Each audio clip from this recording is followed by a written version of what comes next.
कुरा संक्षिप्तमा राख्नुहोस्। त्यसपछि स्वागत मन्तव्यको क्रममा स्थायी कमिटीका सदस्य कमरेड टोपबहादुर रायमाझीले फेरि थप स्पष्ट गर्नुभएको छ। त्यसकारण मैले धेरै कुराहरू राखिरहनु पर्ला जस्तो लाग्छ। यस नयाँ परिस्थितिमा, नयाँ मोडमा आगामी एउटा महान यात्राका निम्ति तयार भएर यहाँ आउनुभएका सबै कमरेडहरूलाई म हार्दिक स्वागत गर्न चाहन्छु। हामी अब एउटा नयाँ महान यात्रातर्फ अगाडि बढ्दैछौँ। एउटा नयाँ पार्टी जीवनतर्फ अगाडि बढ्दैछौँ। वास्तवमा अहिलेसम्म विधिवत पार्टी विभाजित छैन। हामी पार्टी विभाजन गर्न पनि चाहदैनौँ। निर्वाचनको घोषणाले निर्वाचन हुँदा पार्टी फुट्छ, फुट्न पर्छ। पार्टी निर्वाचन हुँदा झन् एकजुट भएर अगाडि बढ्नु पर्दैन। मैले अस्तिको दिन प्रचण्डजीलाई भने हामीलाई केहीले मिलाउन सकेन, अब निर्वाचनले मिलाउँछ कि? निर्वाचनमा त हामी एकजुट भएर जानु पर्यो। हाम्रो शक्ति एकजुट भएर निर्वाचनमा लगाउनु पर्यो। आपसी अन्तर्विरोधहरू टुङ्ग्याउनु पर्यो। अब एकजुट भएर हामी निर्वाचनका काममा अगाडि बढौँ। आपसी प्रधानमन्त्री नै बन्नु छ भने पनि चुनावबाट बन्ने होला नि त। प्रधानमन्त्री चुनावबाट बनेको यसले हामीलाई एक ठाउँ पुर्याउँछ। अरू पार्टीहरू पनि सकेसम्म एकजुट हुँदैछन् यो चुनावका लागि, चुनावको सामना गर्नका लागि।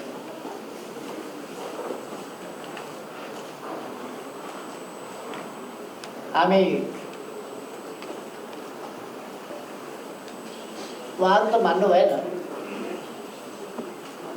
उहाँहरू बेग्लै संसारमा, बेग्लै सपनामा, कसले हालेको ब्याट्रीबाट चल्दै हुनुहुन्छ, कसले दिएको पम्पबाट चल्दै हुनुहुन्छ मलाई थाहा छैन। तर उहाँहरू यस धरतीमा, यस धरतीको भूमिमा, यस धरतीको जगमा, कार्यकर्ताको जगमा र जनताको विश्वासको जगमा चलिरहनु भएको छैन। अहिलेको आवश्यकता अनुसार उहाँहरू चलिरहनु भएको छैन। अहिले देश र जनताको चाहना परिपूर्ति गर्न उहाँहरू चलिरहनु भएको छैन। तपाईहरुलाई थाहा छ ममाथि हमला कति बेला हुन्छ, तपाईहरुलाई थाहा छ। मेरो आफ्नै जीवनमा, मेरो आफ्नै अनुभवका हिसाबले भन्ने हो भने जब देशमा निरङ्कुश राजतन्त्र थियो, तानाशाही पञ्चायती व्यवस्था थियो, अधिनायकवादी शासन थियो, त्यस बेला लोकतान्त्रिक गणतन्त्रका लागि हामीले आन्दोलन सुरु गर्यौं। हमला भयो। मैले आफै व्यक्तिगत तवरमा पनि के झेल्नु परेको छ भन्ने मैले अलिकति सुनाउन खोजेँ। त्यसबेला हामीले आक्रमण सहनु पर्यो, मैले पनि आक्रमण सहनु पर्यो, मैले जेलमा पनि बस्नु पर्यो, अरू साथीहरूले पनि बस्नु पर्यो। हामी माथि हमला कति बेला भयो भने जति बेला हामीले जनताका लागि, देशका लागि एउटा निर्णायक आन्दोलनको उद्घोष गरेर अगाडि बढ्यौं, त्यसबेला हमला भयो। त्यसपछिका दिनहरू पनि म थुप्रै सम्झिन्छु, तर पछिल्लो समयको मात्रै कुरा गरौँ। म प्रधानमन्त्री भएपछि नाकाबन्दीका विरुद्ध हामीले संविधान जारी गर्यौं। संविधान जारी गरे बापत हमला भयो। नाकाबन्दी हामी माथि लगाइयो। नाकाबन्दीका विरुद्ध हामीले डटेर सामना गर्यौं। त्यसबेला आलोचना र विरोध हाम्रा विरुद्ध केन्द्रित गरियो। देश बर्बाद बनाउने भयो। नसक्ने ठाउँमा सिङ जोडाउन पुग्यो। छिमेकीहरूसँग सम्बन्ध बिगार्यो। हामीले सम्बन्ध बिगारेको थिएन। हामी त नाकाबन्दी भोगिरहेका थियौँ र त्यसको विरुद्ध भोको पेटमा सामना गरिरहेका थियौँ। तर पनि हाम्रो राष्ट्रको स्वाभिमान, सार्वभौम सत्ताका लागि लड्दा देशभित्रै आलोचना गर्ने मान्छेहरू थिए, शक्तिहरू थिए। हाम्रै पार्टीका शीर्ष नेताहरूले एउटा व्यक्तिको दुर्बुद्धिको कारणले बोल्न नजानेर देश नै अप्ठ्यारोमा पर्ने स्थिति भयो। अब नेतृत्व फेर्नुपर्छ भनेर सार्वजनिक ढङ्गले बोलेर अभियान थाल्यो। चीनतिरबाट हामी एउटा देशबाट घेरिएका थियौँ। चीनतिरबाट पनि बाटो खोलेपछि त सहिसक्नै भएन, तीव्र भयो हमला। चीनतिरबाट पारवन र यातायात सम्बन्धी सन्धि भएपछि, हामीले चीनतिरका विभिन्न नाकाहरू खोलेपछि, विभिन्न बाटाहरू बनाएपछि, चीनसँग जोड्ने बाटा बनाइयो भनेर हामी माथि हमला भयो। हाम्रा दुर्गम ठाउँहरू चीनसँग जोडिएका छन्, सीमाना जोडिएका छन्। त्यो दुर्गम ठाउँमा बाटा नबनाएर हामी देशको विकास कसरी गर्न सक्छौँ? त्यसकारण हामीले चीनसँग सम्बन्ध जोड्नै पर्थ्यो, बाटाहरूले जोड्नै पर्थ्यो, हवाई जोड्नै पर्थ्यो। अनेक कनेक्टिभिटीका अनेक ट्रान्स हिमालयन कनेक्टिभिटी, हिमाल पार सम्बन्ध, आवागमन, त्यो हवाई या दूरसञ्चार या अरू रेलमार्ग, अरू बाटा, विभिन्नका बाटाबाट हामीले माध्यमबाट खोल्यौँ। त्यसो भएपछि हाम्रा विरुद्ध यति तीव्र हमला भयो कि त्यो सरकार ढलाई छोड्यो। म कमरेडहरूलाई प्रश्न गर्न चाहन्छु, देशका लागि त्यति दृढताका साथ, त्यति स्पष्ट दृष्टिकोणका साथ केही हुँदैन क्या र यस देशमा भन्ने ठाउँमा जनताका सपनाहरू, ओइलाएका सपनाहरू जगाएर, विकासको एउटा लहर चलाएर, राष्ट्रिय भावना जगाएर, राष्ट्रिय स्वाभिमानलाई माथि उठाएर, देशलाई एक लय र एक तालमा समृद्धिको बाटोमा अगाडि बढाउने त्यो सरकार, त्यति उपलब्धि साथ अगाडि बढेको सरकार गिराउनेमा हाम्रै पार्टीका नेताहरू भएका र अविश्वासको प्रस्ताव माथि बोल्दा अविश्वासको प्रस्तावको आफ्नै पार्टीका नेताहरूले समर्थन गरे त्यसबेला। त्यो कुरा पनि मलाई सम्झना छ। हाम्रै सांसदहरूको शिर नेउरिएको थियो त्यति बेला, त्यो थाहा छ। अब एउटा परिस्थिति अहिले फेरि आयो। हामीले हाम्रो देशको सम्पूर्ण भूभाग सामेल गरेर नक्सा छाप्यौँ। हाम्रो देशको सम्पूर्ण भूभाग सामेल गरेर, हामीले अरूको भूभाग सामेल गरेको होइन, हाम्रो भूभाग सामेल गरेर नक्सा छाप्यौँ। र त्यो नक्सालाई, नक्सा मात्रै छापेर, त्यो कुनै पोस्टर होइन, हामीले छापेको राष्ट्रको सार्वभौम सत्ता र भूगोल, सार्वभौम सत्ता सम्पन्न हाम्रो भूगोलको हो। त्यो भूगोल नक्साबाट समेत बाहिर पारिएको थियो। सुगौलीको सन्धिपछि हामीले 146 वर्षसम्म भोग चलन गरेको जमिन 58 वर्ष अगाडि कालापानीमा भारतीय फौज बस्यो र त्यसभन्दा उताको लिपुलेक र लिम्बियाधुरा बाटामा फौज बसेर ब्लक गरिदिएपछि उतैको जस्तो गरेर हट्यो। या त मिटिङबाट फोनहरू गर्ने हो भने चाहिँ ठ्याक्कै बन्द गरौँ है साथीहरू। मिटिङमा फोन बज्ने हो भने कुरा पनि स्विच अफ कम्प्लिटली गरौँ। त्यसपछि यो संविधान संशोधन गरियो, सर्वसम्मतिले गरियो। संविधान बनाउँदा पनि सर्वसम्मति भएको थिएन। कुनै पनि कुरामा अहिलेसम्म संविधानको मामलामा राष्ट्रिय सहमति अथवा राष्ट्रिय सर्वसम्मति अहिलेसम्म भएको थियो। तर हामीले संविधानको प्रश्नमा राष्ट्रलाई एक ठाउँ पुर्यायौँ। कतिको छातीमा भार आएको, किन बलेको हो थाहा छैन।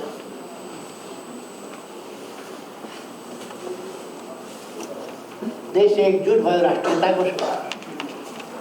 हामीले तपाईँहरूलाई थाहा छ एउटा समूह पृथकतावादी राजनीति लिएर हिँडिरहेको थियो। त्यस समूहलाई हामीले संविधान सम्मत राजनीतिक संवैधानिक राजनीति शान्तिपूर्ण राजनीतिको मूलधारमा राष्ट्रिय एकताको मूलधारमा ल्याउने सफलता प्राप्त गर्यौँ। त्यसबेला पनि हामीले विरोधको सामना गर्नु पर्यो। यो के षड्यन्त्र हो, त्यस्ताहरूलाई किन मञ्च दिइयो आदि इत्यादि। एउटा पृथकतावादी राजनीतिको अन्त्य भएर राष्ट्रिय मूलधारको राजनीति जब अगाडि बढ्दैछ भने त्यसमा मन पोल्नु पर्ने कारण के, कलेजो जल्नु पर्ने कारण के। तर केही मान्छेहरूको जल त्यहाँ राष्ट्रवाद देखे। पृथकतावादको अन्त्य हुँदाखेरि राष्ट्रवादको नारा लगाएर पृथकतावाद अन्त्य हुँदा रुवावासी गरे केही मान्छेहरू। हामी देख्न सक्छौँ यो देशभित्र के होला, हामी बुझ्न सक्छौँ यसभित्र के होला।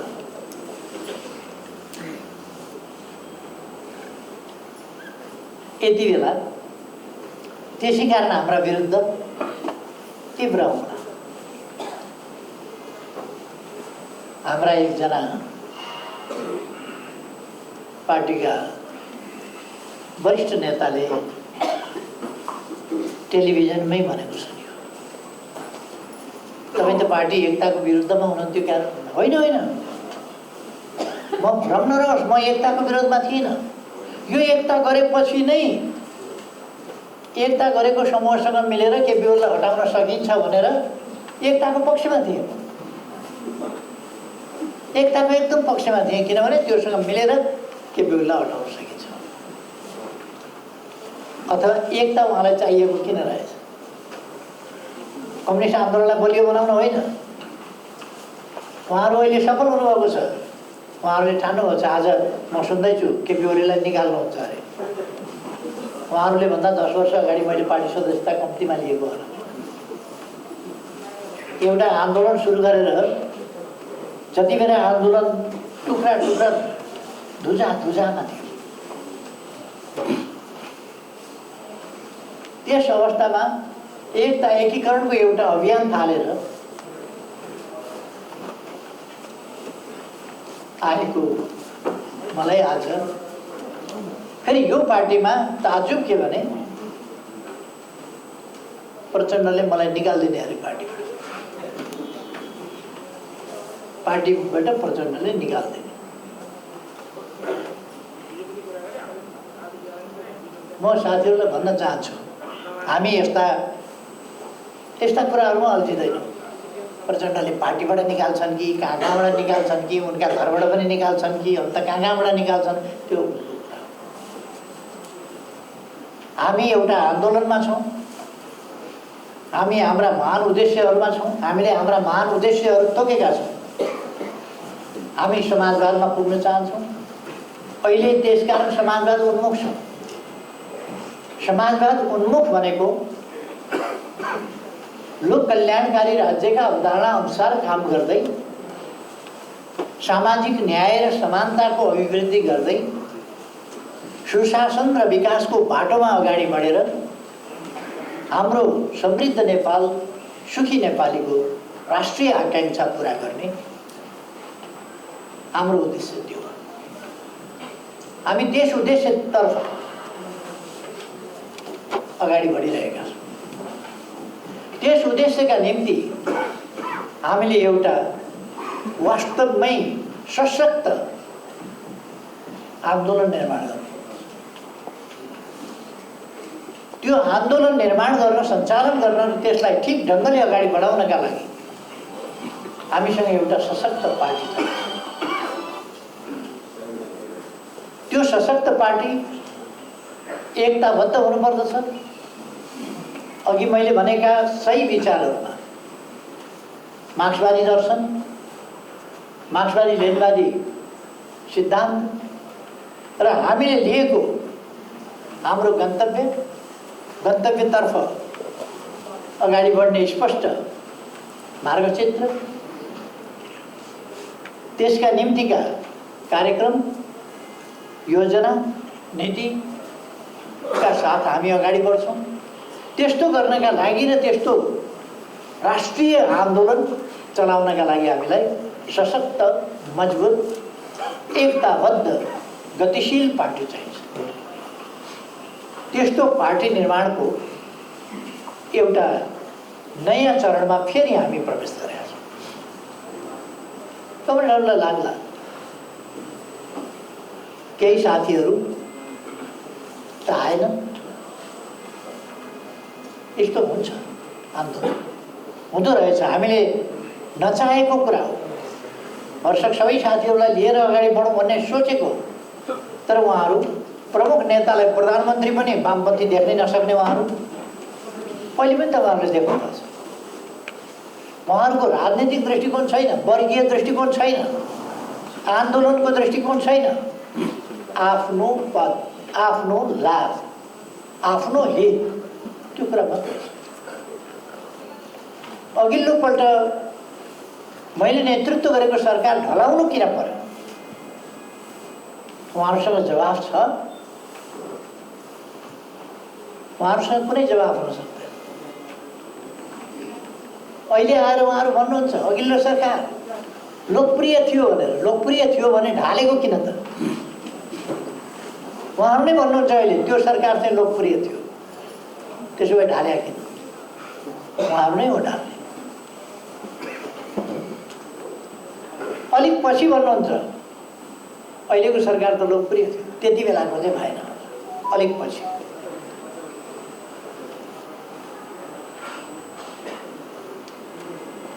मैले चुनाव अगाडि भनेको थिएँ अब वामपन्थीको सरकार हामी बनाउँछौँ र अत्यधिक बहुमतको सरकार वामपन्थीको बनाउँछौँ। त्यो हामीले गर्यौँ। अब कमरेडहरूमा अलिकति चिन्ता लाग्ला, त्यो चिन्ता नलिन म आग्रह गर्न चाहन्छु। पुराना पातहरू झर्ने, नयाँ पात पलाउने यो क्रम भइरहन्छ। हामीले नचाहँदाखेरि पनि हुन्छ। पार्टी चल्न सक्ने अवस्थामा थिएन कमरेडहरू। हामीले चाहेर के गर्ने?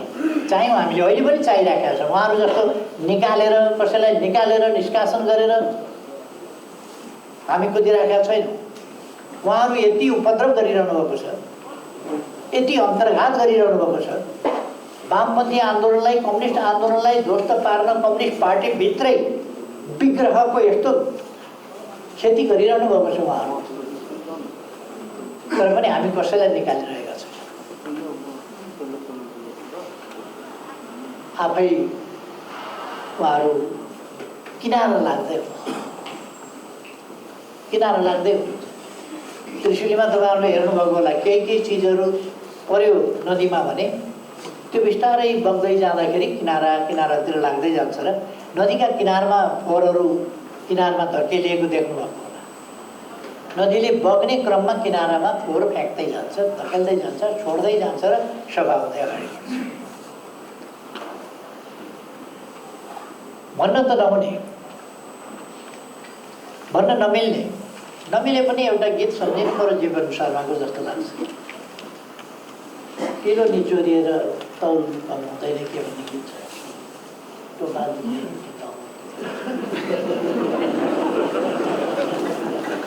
किलो निचोरिँदैमा तौल घटेको हुन्न कि के? पिलो निचोरिँदैमा तौल घटेको हुन्न के? ओजन घटेको हुन्न। पिलो निचोरिँदैमा ओजन घटेको। पिलो निचोरिन्छ, त्यसको खेल बाहिर जान्छ, तर ओजन घट्या हुन्न, खेल निक्लिँदैन। पार्टीमा तपाईँहरू कल्पना गर्न सक्नुहुन्छ, एकता गरेपछि कमिटीहरूले काम गर्न पाए, तपाईँहरूले काम गर्न पाउनु हो, तपाईँहरूले गति साथ अगाडि बढ्न पाउनु हो। विभिन्न बहानामा तपाईँहरूलाई खुट्टे लगाउने काम हो। त्यो गाई भैँसीलाई खुट्टे लगाइन्छ नि,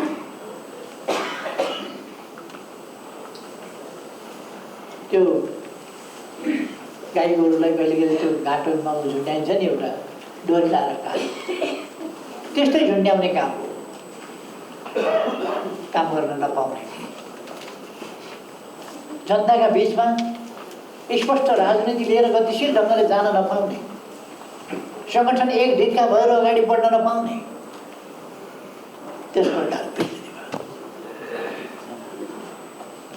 हामीले एकीकरण गर्यौँ। 3 महिनाभित्र एकीकरणका काम टुङ्ग्याउने भन्ने निर्णय गरेका होइन।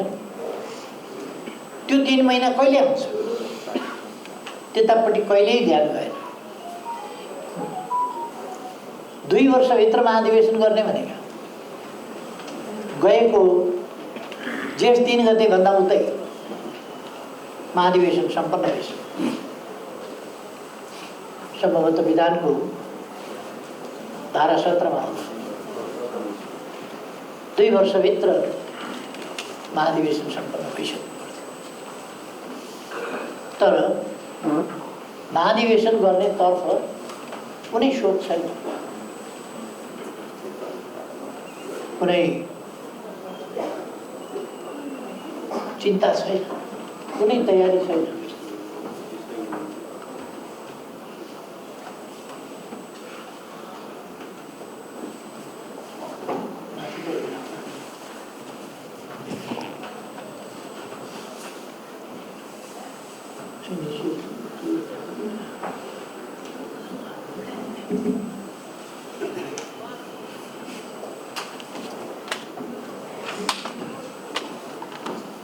जे होस् कमरेडहरू, महाधिवेशन पनि हुन नसक्यो। भुइँचालो जाँदा हामीले कार्यकर्ता परिचालन गरेर, अरू पनि पार्टी हुँदा त्यस बेलाको सरकारले पनि केही गर्न सकेन। तर हामीले हाम्रो कार्यकर्ता पङ्क्ति परिचालन गरेर आफै 1 कप चिया पनि कसैको खान नपाउने, त्यो नियमका साथ बडो अनुशासित ढङ्गले 1 महिनाको अभियान चलायौँ। 27,276 वटा अस्थायी टहराहरू निर्माण गरेर हामीले जनतालाई हस्तान्तरण गर्यौँ।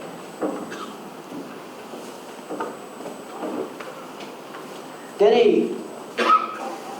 स्कुल भवनहरू लगभग 13,000, स्कुल विद्यालय र कलेजहरू निर्माण गरेर हस्तान्तरण 22,000 हामीले भग्नावशेषहरू सफा गर्ने काम गर्यौँ। जनतालाई अप्ठ्यारो परेका बेला ती कामहरू पार्टीले गर्न सक्छ, त्यस्ता राहतका काम गर्न सक्छ। तर अहिले पार्टी यत्रो कोभिड-19 को बिगबिगी छ, पार्टी केही गर्न सक्दैन। केही गर्न सक्ने अवस्थामा, कार्यकर्ता परिचालन गर्न सक्ने अवस्थामा पार्टी रहेन। विरोध मात्रै गर्न सक्ने संस्था विभिन्न प्रचारबाजीमा उत्रिने, टेलिभिजनमा गयो सरकारलाई गाली गर्यो, पत्र पत्रिकामा गयो सरकारलाई गाली गर्यो, रेडियो अन्तर्वार्ता दियो सरकारलाई गाली गर्यो, यसैमा समय खर्चिने। हामीले त्यसको जवाफ पनि दिन पाएनौँ, किन हामी अनुशासित छौँ। हामीले अनुशासन, मर्यादा, एउटा सुसंस्कृति कायम गर्नुपर्छ। त्यसकारण अब केही पनि गर्न नसक्ने अवस्था, पार्टी अगाडि बढ्न नसक्ने अवस्था हो, पार्टी सधैँ रुमल्लिने अवस्था हो। त्यसबाहेक अब त उहाँहरू महाअभियोग लगाउने, अविश्वास प्रस्ताव राख्ने, केन्द्रीय कमिटीबाट अध्यक्ष निकाल्ने, अरू नेताहरू निकाल्ने, यो बाटोतिर पो खेती गरिरहेको छ। पार्टी एकता एकीकरण टुङ्ग्याउने, एकीकरणको बाटोबाट अगाडि बढाउने होइन, एकीकरणको बाटोबाट पार्टी अगाडि बढ्ने होइन, बरु उहाँहरू भत्काउने, कसैलाई निष्कासन गर्ने, कसैलाई कारवाही गर्ने, कुदेर राष्ट्रपति कहाँ पुग्ने, कुदेर सभामुख कहाँ पुग्ने, कुदेर कहाँ पुग्ने, यही प्रकारको खेती। त्यसकारण हामीले निश्चित समयभित्र लगभग 11 महिनाभित्र हामीले अब महाधिवेशन गरिसक्ने विचार गरेका छौँ। हामीले चुनावमा पनि जानु छ यसपछि। अब हामी चुनावको तयारीमा जुट्छौँ, चुनावमा जान्छौँ। अर्को हामी अब चुनावपछि अरू कामहरू बढी व्यवस्थित गर्नु छ। चुनाव अगाडि हामीले कमिटीहरूलाई व्यवस्थित गर्ने, विभागहरूलाई व्यवस्थित गर्ने, मातहतका कमिटीहरूलाई पुनर्गठन गर्ने यावत कामहरू गर्नुपर्ने अवस्था छ। यी सबै काम गरेर हामी चुनावका लागि तयारी गर्छौँ। चुनावमा हामीले कम्तीमा 50 लाख लोकप्रिय भोट, 50 लाख लोकप्रिय भोट ल्याउनु पर्नेछ। समानुपातिकमा गिन्ती हुन्छ त्यो 50 लाख कमसेकम हामीले भोट ल्याउनु पर्नेछ। र हामीले दुई पार्टी मिलेर 116 सिटमा जितेका थियौँ। 116 सिटमा जितेका थियौँ भने अहिले त्यसमा 4 सिट थप्नुपर्नेछ। 120 सिट जित्नु पर्नेछ। हाम्रो अभियान कुन हिसाबले हामी सञ्चालन गर्न सक्छौँ, हाम्रो सफलता त्यसमा निर्भर गर्छ। हामी एउटा आँधी तुफानको रूपमा राष्ट्रिय राजनीतिलाई अगाडि बढाएर लिएर जान्छौँ। आँधी तुफानको रूपमा हाँकेर लिएर जान्छौँ। हामी राजनीतिमा सम्पूर्ण ढङ्गले समर्पित भएर काम गर्छौँ र हामी सही विचारको, सही उद्देश्यको ताकत दुनियाँलाई देखाउँछौँ। हामी हाम्रो एकताको बलको, एकताबद्ध सक्रियताको ताकत हामी देखाउँछौँ। हाम्रो व्यापक पार्टी पङ्क्तिको परिचालन, त्यसको ताकत हामी देखाउँछौँ। हामी त्यसै गरी जनपरिचालन, त्यसको ताकत हामी देखाउँछौँ। देशभक्तिमा के ताकत हुन्छ, राष्ट्रवादमा के ताकत हुन्छ, राष्ट्रिय स्वाभिमानमा के ताकत हुन्छ, त्यो हामी देखाउँछौँ। हाम्रो स्वच्छता कायम गर्ने, भ्रष्टाचार नियन्त्रण र निर्मूलन गर्ने, हाम्रा उद्देश्यहरूको, इमान्दार उद्देश्यहरूको ताकत र सुशासन शान्ति कायम गर्ने हाम्रा नीति र व्यवहारको ताकत के हुन्छ, त्यो हामी देखाउँछौँ। र सर्वोपरि कुरा राजनीतिमा इमान्दारिता,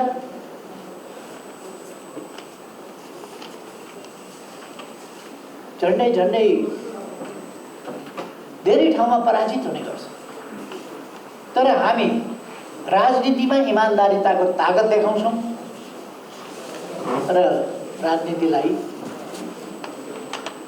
तदनुसार नै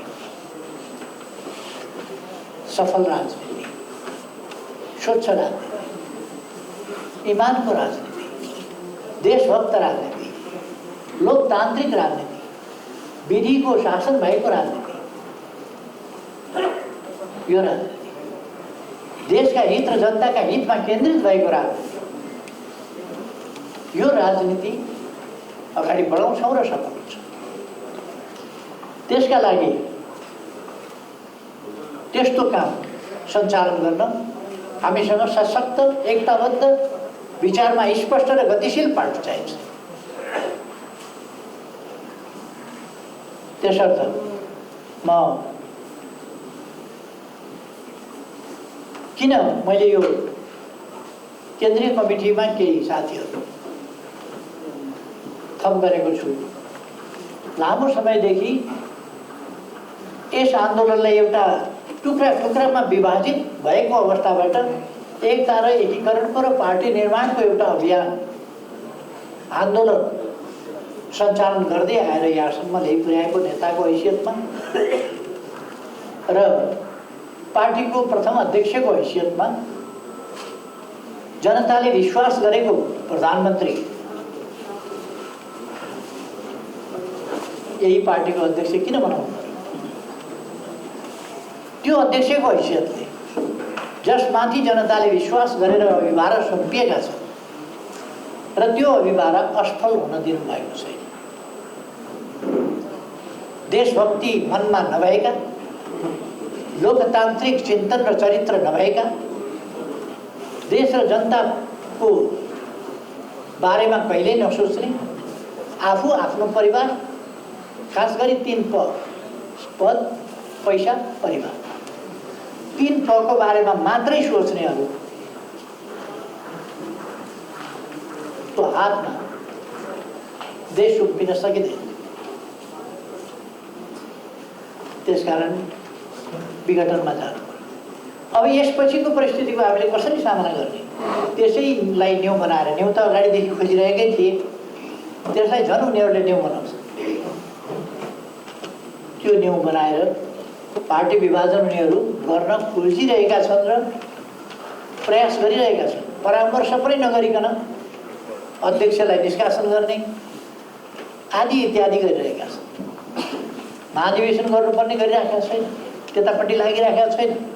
यसर्थ कमिटीमा यसलाई महाधिवेशन सम्पन्न गर्न सक्ने र यो अभिभाराहरू आगामी अभिभारा बन्द गर्न सक्ने गरी कमिटी अलिकति थपेर विस्तार गरेर एक ढङ्गले भन्ने हो भने पुनर्गठन जस्तो यसको विस्तार हो केन्द्रीय कमिटीको। तपाईँहरूले देखिहाल्नुभयो केन्द्रीय कमिटीको बैठकमा सबैलाई बोलाइएको छ, तर केही आउँदैनन्, उतै बैठक बसेका छन्।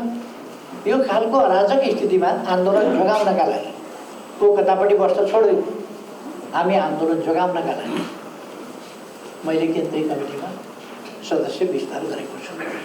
मैले बुँदामा टिपेर ल्याएको छु, यो कमरेडहरूलाई पनि काम लाग्छ अलिकति। एउटा त अहिलेका कमिटीहरू निर्वाचित होइनन्, यी कमिटीहरू मनोनित कमिटीहरू, महाधिवेशनबाट निर्वाचित पनि होइन, कुनै कमिटी पनि निर्वाचित कमिटी होइन, सबै मनोनित। यथार्थमा मौजुदा कमिटीहरू पनि यसै प्रक्रियाबाट, जसरी आज मैले हिजो मैले केन्द्रीय कमिटीमा साथीहरू थप मनोनित गरेँ, त्यस उद्देश्यका लागि मैले 441 जनाको केन्द्रीय कमिटी बनियो, 2 जना आमन्त्रित केन्द्रीय सदस्य बनियो, 4 जना पछि थपियो। 41 मा 2 जना मनोनित आमन्त्रित 441 केन्द्रीय सदस्य, 2 जना आमन्त्रित केन्द्रीय सदस्य, उहाँहरू पनि केन्द्रीय सदस्य नै हो, 40 भयो। 4 जना पछि थपियो 47 भयो। 447 जना पहिलेका केन्द्रीय सदस्य र 556 जना मैले हिजो मनोनयन गरेका केन्द्रीय सदस्य गरेर अहिले 1003 जना को केन्द्रीय कमिटी को मौजूदा सदस्य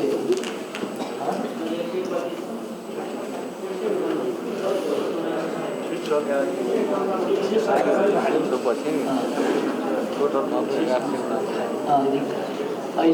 197जना खाली राखेर 1199 भएन 196 जना खाली राखेर 1199 जनाको कमिटी बनाइएको छ। यो कमिटी पछि हेरफेर हुन्छ। अहिले हामी एउटा विशेष परिस्थिति, विशेष अभिवारा र विशेष अभियानमा भएको हुनाले हामीले कमिटीलाई अलिकति ठुलो पनि बनाउनु पर्यो र एक थरी मान्छेहरू विभाजनका लागि उद्धत छन्, त्यस कुरालाई पनि ध्यानमा राख्नु पर्यो। विभाजित भएर छुट्टिएनै भने त्यस स्थितिमा पनि हामीले आन्दोलनलाई कमजोर हुन नदिने गरी अगाडि बढ्न पर्यो। त्यसर्थ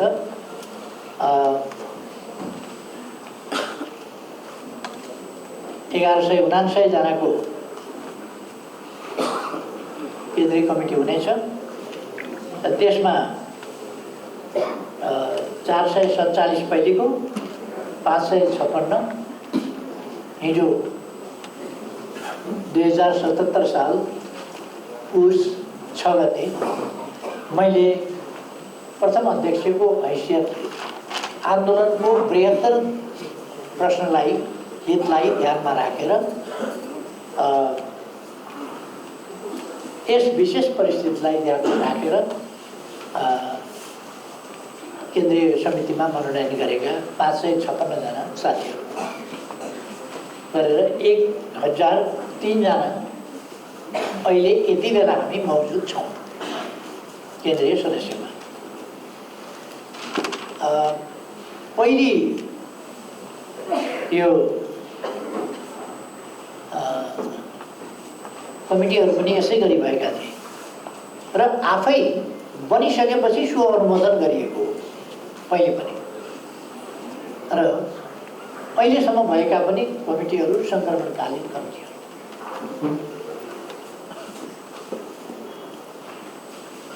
कमिटीहरूका काम अहिलेसम्म जो कमिटीहरू रहे ती कमिटीहरूका काम एकीकरणका काम पुरा गरेर पार्टी एकताको 2 वर्षभित्र महाधिवेशन सम्पन्न गर्ने भनेर तोकिएको थियो र त्यो कुरा विधानमा पनि उल्लेख छ।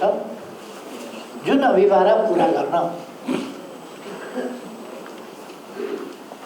यो पहिलेको केन्द्रीय पहिले कायम रहेको सङ्ख्यावाला केन्द्रीय कमिटीबाट सम्भव देखिएन। त्यसकारण त्यो असमर्थतालाई, कमिटीको असमर्थतालाई समर्थ कसरी बनाउने भन्दा त्यही कमिटीलाई गतिशील बनाउन खोजेर, सङ्गठित गर्न खोजेर, एकताबद्ध बनाउन खोजेर कुनै हिसाबले पनि सम्भव भएन। र म अध्यक्षको हिसाबले मेरो कर्तव्य हो कि मैले कुनै पनि हिसाबले पार्टीलाई असफल हुन दिनु हुँदैन, गतिहीन हुन दिनु हुँदैन, आन्दोलनलाई सिद्धिन दिनु हुँदैन, पार्टीलाई ध्वस्त हुन दिनु हुँदैन। त्यसकारण मैले यो सदस्यहरू थपेको छु। यथास्थितिमा ती कमिटीहरूबाट अथवा अहिले भएका कमिटीहरूबाट एकीकरणका बाँकी काम पुरा गर्न र एकताको महाधिवेशन आयोजना गर्न पनि सम्भव छैन। यी कमिटीहरूको कार्यविधि सहमतिको बाटोबाट कार्य सम्पादन गर्ने र त्यस बाटोबाट अगाडि बढ्ने थियो, तर यिनले कहिल्यै सहमतिको बाटो समातेनन्, समात्न सफल भए। बरु अनेकता सिर्जना गर्ने, झमेला सिर्जना गर्ने तत्त्वहरूको चङ्गुलमै कमिटीहरू खर्चिरहे। केही तत्त्वहरूले समस्या सिर्जना गर्ने र त्यही समस्यामा कमिटी रुमलिने, त्यो समस्यालाई छिचोलेर अगाडि जान नसक्ने, त्यो व्यवस्थामा कमिटीहरू रहे। त्यो व्यवस्थाबाट कमिटीलाई कसरी मुक्त गर्ने? त्यो मुक्त गर्नका लागि थप सङ्ख्या गर्नु पर्यो। पार्टी र पार्टी मातहतका सङ्गठन र संरचनाहरू पार्टीले लिएका उद्देश्य, नीति, कार्यक्रम र कार्ययोजनाहरू कार्यान्वयन गरी उपलब्धि हात पार्ने माध्यम र औजारहरू हुन्। ती पार्टी र आन्दोलनका साधनहरू हुन्। साध्य होइन। पार्टीका निर्धारित साध्य र अभिभारहरू पूरा गर्न यदि ती सक्षम छैनन् र असफल छन् भने तिनलाई सक्षम र सफल बनाउन ध्यान दिनुपर्दछ र ठोस उपायहरू त्यसका निम्ति अवलम्बन गर्नुपर्छ। मौजुदा कमिटीले पार्टी एकतालाई मजबुत बनाउँदै लैजानु पर्नेमा गुट अनेकता र विभाजनतर्फका गुटगत क्रियाकलापहरूलाई रोक्न सकेन।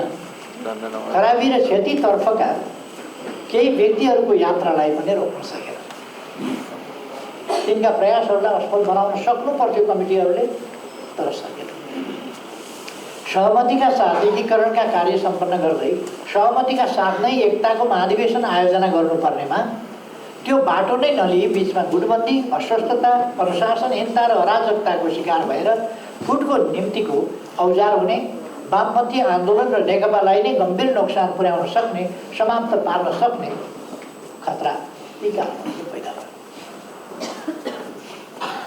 आन्दोलन र पार्टी बचाउन एवं जनताका व्यापक हितहरूको रक्षा गर्न मौजुदा कमिटीहरू राष्ट्रिय राजनीति र अझ पार्टीभित्र समेत बाह्य घुसपैठ र हस्तक्षेप रोक्न समेत असमर्थ रहे। तसर्थ यस्तो स्थितिमा राष्ट्रियता, स्वतन्त्रता, स्वाधीनता, भौगोलिक अखण्डता र राष्ट्रिय हितहरूको रक्षा गर्न मौजुदा कमिटीहरूले पार्टीलाई वैचारिक एकता र स्पष्टतातर्फ अघि बढाउनु पर्नेमा विभिन्न तत्त्वहरूले आफ्ना क्षुद्र स्वार्थका लगातार फैलाएका अन्यल अस्पष्टता र भ्रमहरूलाई चिर्न बिल्कुलै असफल रहे। पार्टीमा मान्यता, विधि, पद्धति, गोपनीयता र अनुशासन जस्ता विषयहरू हिजोका इतिहास र आजको लागि अनावश्यक कुराहरू जस्ता हुन पुगे, जसले गर्दा पार्टीको रूपमा नरहेर एउटा असङ्गठित, अराजक र दिशाहीन जमात जस्तो हुने खतरा बढ्यो। त्यसलाई अविलम्ब रोक्नका लागि पार्टीलाई विचारमा बाँधिएको, देश र जनताको हितमा समर्पित, उद्देश्ययुक्त, सही बाटो पहिल्याएको र त्यसमा यात्रारत गतिशील सङ्गठन बनाउनु पर्नेमा विचारहीन, स्वार्थी र बाटो भिराएको अलपत्र जमात बन्ने खतरा पैदा भयो। पार्टीले सरकारलाई नीतिगत रूपमा निर्देशन एवं सहयोग र समर्थन गर्नुपर्नेमा एउटा सानो जमातको ईर्ष्या, महत्त्वाकांक्षा, अधैर्यता, कुण्ठा र अनुत्तरदायी प्रवृत्तिलाई रोक्न सकेन। बरु त्यसैमा अनुकूलित हुँदै जाने र सरकार विरुद्ध त्यस्ता तत्त्वहरूबाट भ्रमात्मक ढङ्गले लगातार गरिएका अनुचित तथा झुटा प्रचार रोक्न सकेन र तिनको प्रतिवाद पनि गर्न सकेन। त्यसले कार्यकर्ता पङ्क्तिलाई पनि तीन कर्तव्य विमूढ, निरीह र निराश बनाउँदै लगिरहेको स्थितिलाई अविलम्ब रोक्न आवश्यक परेको छ। सरकारले गरेका राम्रा कामहरू समेतलाई वर्षक जेलमा पार्ने, बङ्ग्याई टिङ्ग्याई विरूप बनाएर कुप्रचार गर्ने, विपक्षी र विरोधीलाई समेत उछिनेर अनावश्यक र झुटा कुराहरूलाई उछाली सरकारलाई बदनाम गर्ने कार्य सङ्गठित र योजनाबद्ध ढङ्गले भइरहेकोमा तिनलाई तत्काल रोक्नुपर्ने र मौजुदा कमिटी ती काम गर्न असमर्थ रह्यो। पार्टी नेतृत्वको लगातार अनुचित विरोध र निन्दा भइरहने र अनेकौं निराधार, झुटा र घिनलाग्दा आरोपहरूसहित नेतृत्वलाई खुइल्याउने र विस्थापित गर्ने प्रयासहरू भइरहेकोमा त्यस प्रकारका पार्टीलाई नोक्सान पुर्याउने र विपक्षीलाई फाइदा पुर्याउने खालका कार्यहरू मौजुदा कमिटीले रोक्न सकेन। विभिन्न समयमा चर्को माग उठ्दा उठ्दै पनि कमिटी निर्माणमा सन्तुलनको पक्षलाई ध्यान नदिएको र ध्यान दिन मानिएन। यसमा सकारात्मक ढङ्गले क्रमशः सुधार गर्दै जानुपर्ने र त्यसमा विलम्ब गर्न उचित नहुने भएकोले पार्टी र पार्टी मातहतका सङ्गठन र संरचनाहरू पार्टीले लिएका उद्देश्य, नीति, कार्यक्रम र कार्ययोजनाहरू कार्यान्वयन गरी उपलब्धि हात पार्ने माध्यम र औजारहरू ती पार्टी र आन्दोलनका साधनहरू फेरि यहाँ दोहोरिएछ।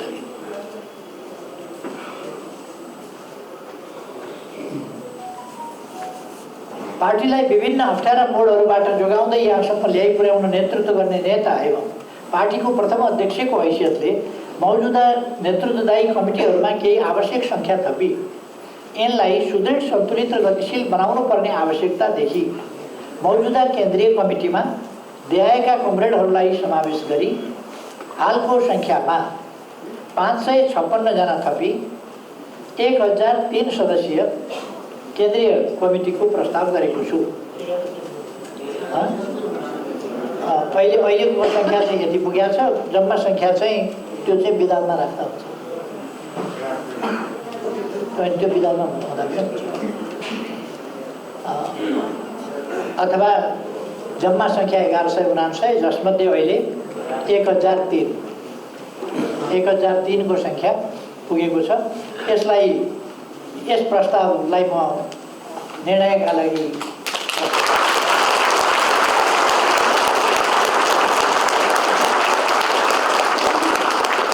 कन्भेनरलाई धेरै धेरै धन्यवाद छ।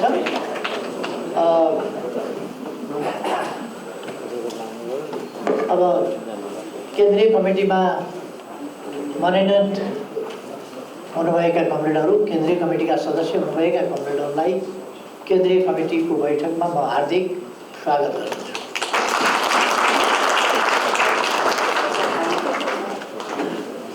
धन्यवाद।